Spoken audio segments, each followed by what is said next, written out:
Evacuation sounds smart until you understand traffic physics and human panic. When the order comes, people move like water poured into a funnel. Highways jam, side streets choke, and engines overheat while fuel gauges lie.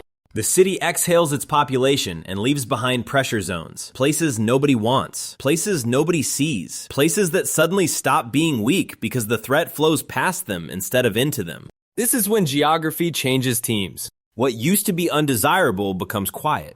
What used to be safe becomes hunted. When everyone evacuates, noise moves with them. Sirens, tires, arguments. Looting follows the sound, not the silence. The first fortresses are not bunkers. They are locations that remove you from the math of crowds. Distance isn't measured in miles anymore. It's measured in attention.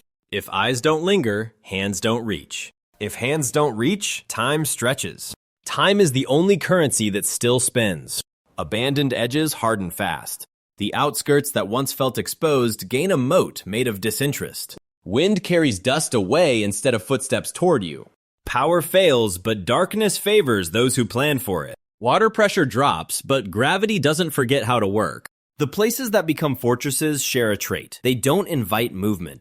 They discourage it. They make stopping easier than entering. People think fortresses are about walls.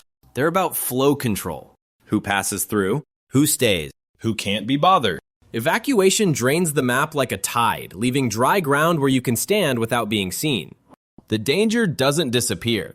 It relocates. You survive by not following it. Drop your city in the comments. I want to see where the survivors are watching from. And hit subscribe while you're here. The second fortress is the quiet edge. Zones written off as boring, inconvenient, or incomplete.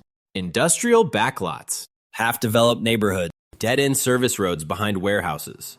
When evacuation starts, these places are skipped because they don't promise escape or supplies.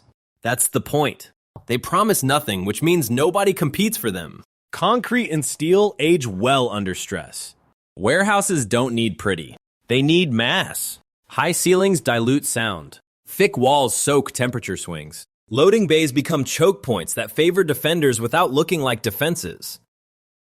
A single locked roll-up door turns curiosity into effort, and effort is expensive when people are tired and scared. Utilities behave differently here. Water mains may be older, but simpler. Fewer branches mean fewer breaks. Roof lines are flat, easy to camouflage, easy to repair. You can collect rain without announcing it. You can vent heat without advertising flame. Trucks leave. People don't replace them. The psychology matters. Looters go where stories say loot exists. Suburbs glow with memory. Stores glow with expectation. The quiet edge has no myth. No one tells their friends to check the place that never had anything. Silence compounds. Days pass. Then weeks.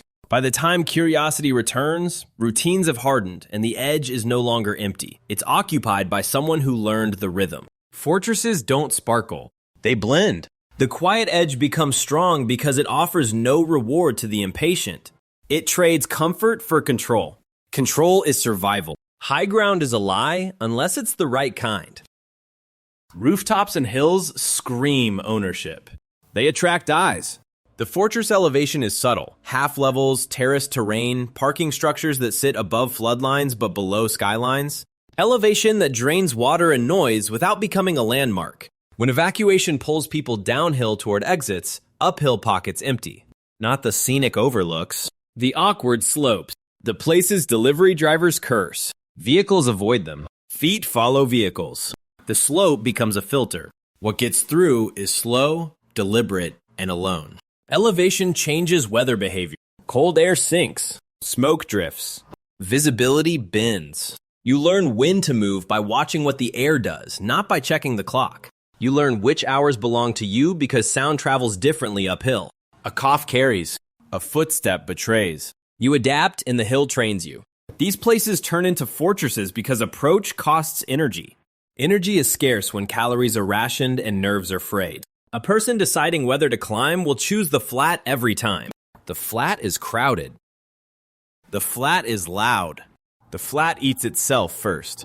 Elevation without visibility keeps you dry, quiet, and forgettable. Forgettable is armor. Water draws people like light draws insects. Rivers, lakes, obvious streams become magnets, then battlefields.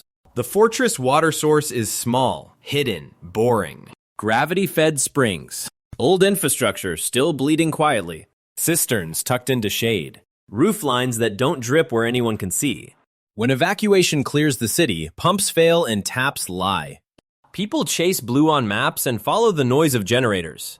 They miss the places where water behaves politely. A trickle is better than a rush. A rush brings witnesses. The biology is unforgiving. Stagnation kills. Movement cleans. The fortress water source moves just enough to stay alive without shouting. You protect it by not improving it. Improvement invites theft. Maintenance keeps it invisible. You learn the discipline of timing. Collect at night. Store in the dark. Never let containers shine. Never let a routine form that someone else can learn. The fortress survives because thirst never announces itself. Some buildings are born strong because they were never meant to be loved.